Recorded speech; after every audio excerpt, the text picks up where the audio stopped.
Well, in Texas, January 9th, 2025, we had snowfall here. It's accumulated, and again, it's a very, very different culture here. When snow fall, nobody bothered to take the snow off. You know, people are not scraping the sidewalks or anything, so it's very, very difficult to walk. Some people do, but most people don't. So I realized that one of the YouTube friends commented that if I like to read the books in English or in Japanese, which is my native tongue, and I like to talk about it. As you notice that most of the books I read in the past like 10 years is mostly English books, just because I wanted to read it books in English. And also about 10 or 15 years ago, I realized that I could read English books. I never thought before then, never thought that I could do that. But luckily, the choice of the books, for example,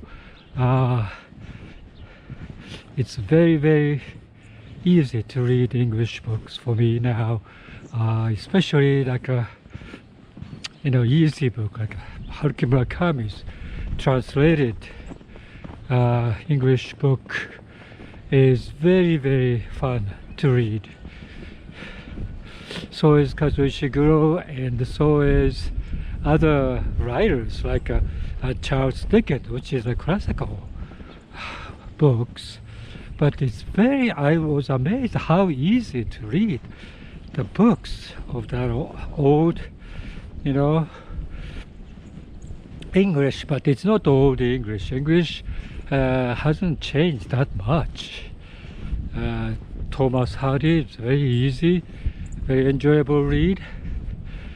Of course, the other John Steinbeck, my favorite American author's books, very easy. And I realized that some of the translated Japanese literature may be easier to read in English. For me, even as a native Japanese people, I think it is easy to read in English because translation is today's English or whatever, and therefore it's easy to read. The reason why it is so is probably because the Japanese language, sometimes it's a visually very, very quick read, because a kanji, for example, Chinese character, visually very quick to understand what the meaning of the characters, and seems to be easier. But at the same time, you have to know all the Chinese characters, kanji in Japanese. Chinese character used in Japan is called kanji, and that's a tremendous amount of kanji. And I think after I moved to United States, 1976, already 50 years passed, and so I think it's easier for me because I forget some of the Japanese characters, and of course there's lots of new words came up in Japanese language. For example, today's newspaper, for example, is maybe controlled by the officials that you have to use the good Japanese language. But if you look at somebody's post or the internet or whatever, there's a lot of jargon which is I don't understand. The meaning is newly created Japanese words. I have no idea what that meaning is. And so for me, after 50 years, I think it makes sense that I got used to the English, even though my ability of speaking and writing and speaking not that good, but the English is easier. I think the way that the English communicate in a language is very efficient. In a small sentences, in a short time, you can express lots of things in a context.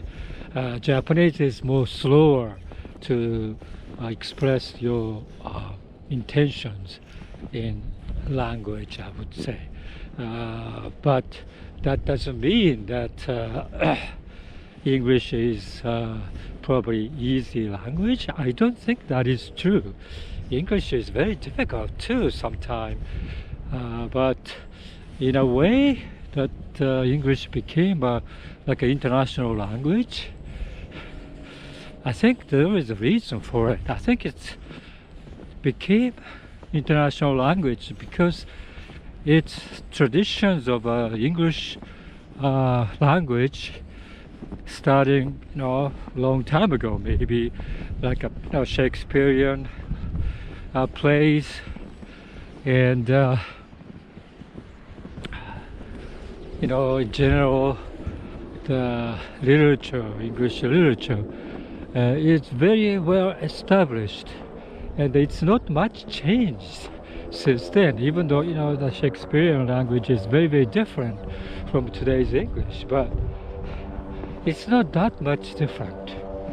So I would say, yeah, English may be easy and quickly became an international language because of that culture and some of the speaking English country like America, Britain, Canada, Australia, all these places,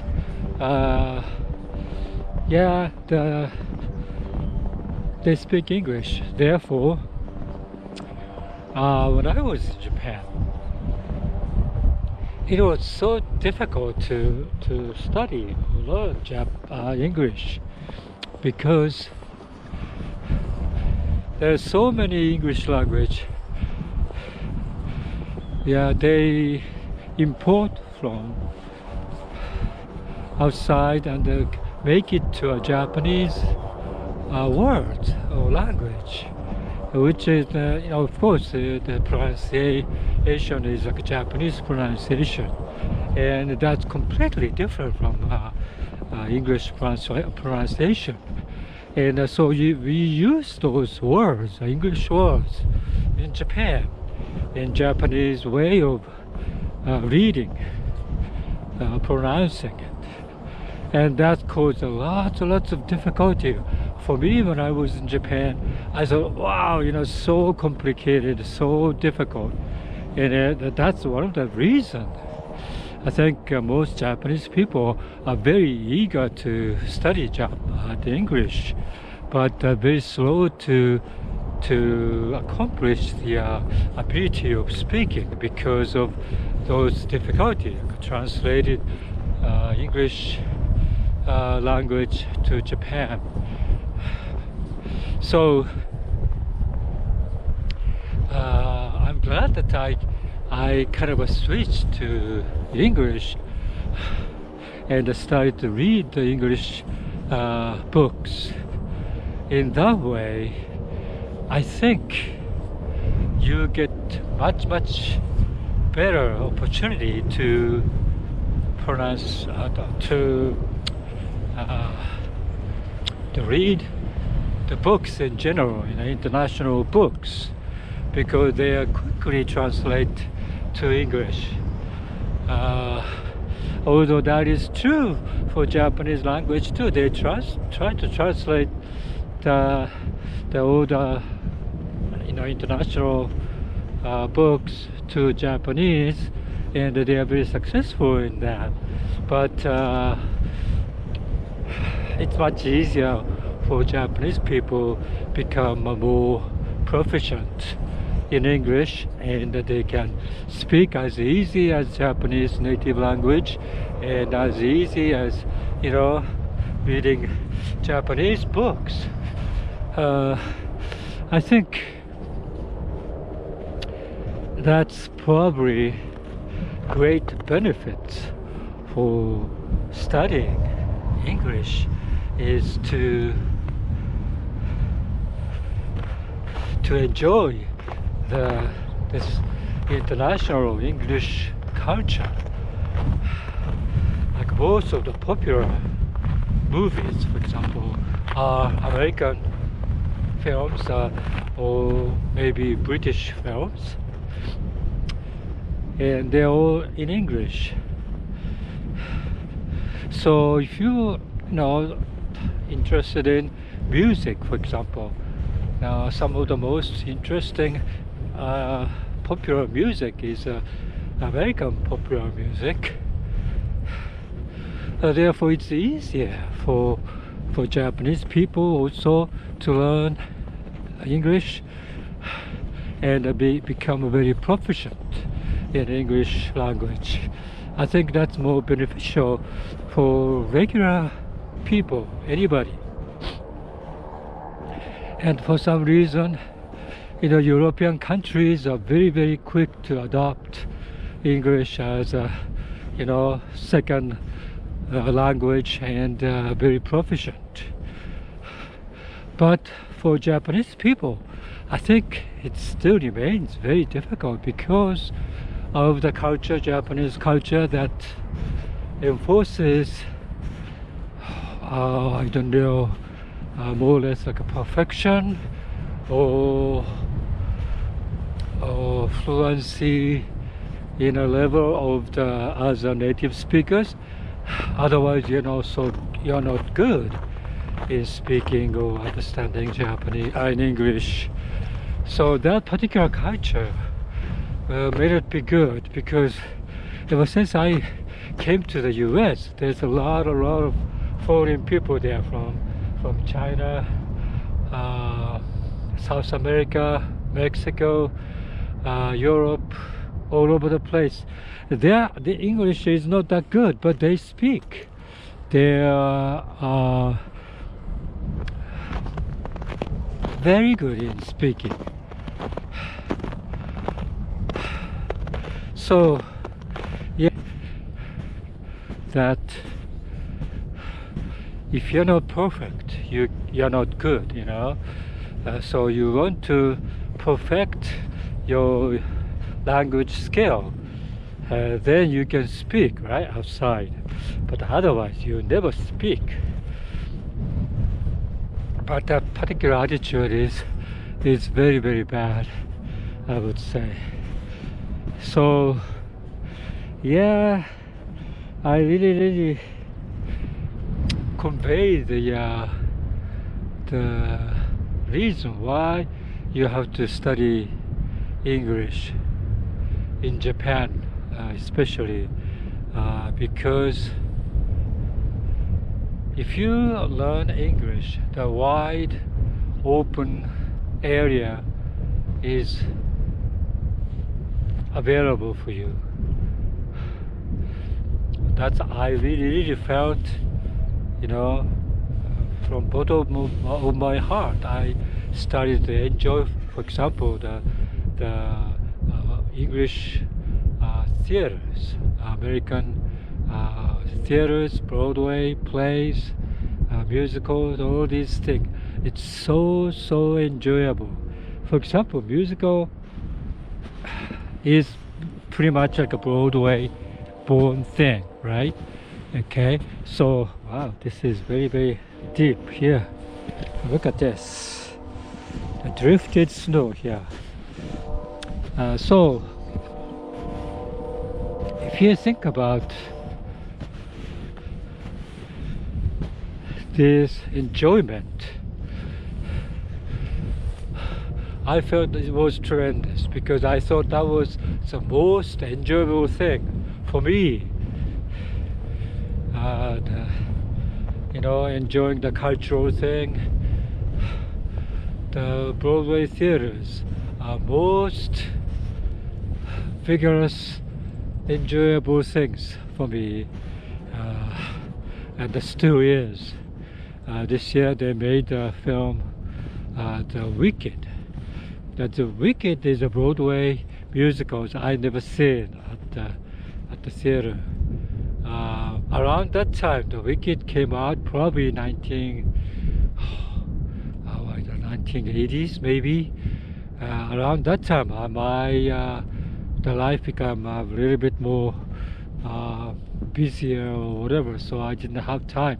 But at the same time, already finished enjoying the Les Mis and the Phantom and the Sweeney Todd, all these great musicals. So I thought that was the pinnacle of the Broadway musicals. And so when Wicked came out, I felt like, oh, Wicked is like a kids musicals or something, and the story is very stupid, and I'm not interested. So I kind of stopped going to the theaters. That's not the only reason, but I think that's one of the reasons why I stopped going to the theaters. But when I saw the Wicked movie this year, I didn't see the movie, but I saw lots of snippets in YouTube, and the great singing. I like to see it. I really like to see that particular movie, and that particular sentiment is because I think it comes from the particular power of the English language. Ariana Grande, Cynthia Erivo sang beautifully this particular song in Wicked, and Jonathan Barry, which is I think he's a very, very trained English musical actors. I have known him for a long time, but now this year he played as one of the roles in the Wicked, and they became a little bit more popular characters, doing also some plays in the TV, and it became very popular. But anyway, those thing is that something to do with understanding the lyrics, something to do with the feeling of the power of the singing by listening to the music and also understanding the lyrics at the same time when you are listening to it. And that's very, very important thing, like to enjoy the music. Of course you enjoy the melodies and the rhythms and so forth, but I think in the heart of it you have to understand the meaning of it. And that's how I enjoy the popular music ever since I became a fan of American popular music, especially like 1920s, 30s, 40s, sometimes 50s, like a very, very standard American popular song, like a Gershwin, Rogers and Hart, Irving Berlin, Cole Porter. Those songs are very, very enjoyable, very sophisticated, and wow, once you get to know that song, then you know nothing else is enjoyable anymore. But that's not true, right? Because new music comes out like The Wicked, and you will enjoy it. So, but what I have to emphasize is that to understand the meaning when you're listening is, I think, a pinnacle of the enjoyment of the songs. That's why I tried to understand the German language, which I never studied, which I never understand never understood the meaning of it when I listened to Franz Schubert's songs. Because I love Franz Schubert songs and I know the meaning through the description in a synopsis of that particular song meaning. But it's not the same that when you understand while you're listening words by words of the song. So that's why how important it is to understand the meaning of it. So, for example, most Japanese people, grew up in Japan, 1960s. You really got into the enjoying the English popular music, like a Beatles or whatever. And but while listening to those music, they get into it just because of the rhythm and the melody, not the meaning of the words. And so if you understand the meaning of the words while you're listening, I think that particular enjoyment, triple or quadruple. And so that's why it's very important to understand the meaning, and that's go beyond enjoying the movie. For example, you have a subtitle, you can understand some of the meaning, but while listening to the voice of the actors and understand immediately what that means is completely different than you understand the meaning when you read the subtitles. And so for that I would say, I know any language, like if you love French culture, for example, you really have to study French, because I think if you understand when they are speaking, it's like a pleasure of enjoying the movie is like 100 times more. So I think some of the people, I think always better in learning language, and I wasn't the one. I struggled to learn English, right? French, as I studied when I was in college as a second foreign language, I never mastered it. But now I'm trying to listen to French movies, for example, and I slowly kind of understand, but not proficient enough to understand the movie without subtitles.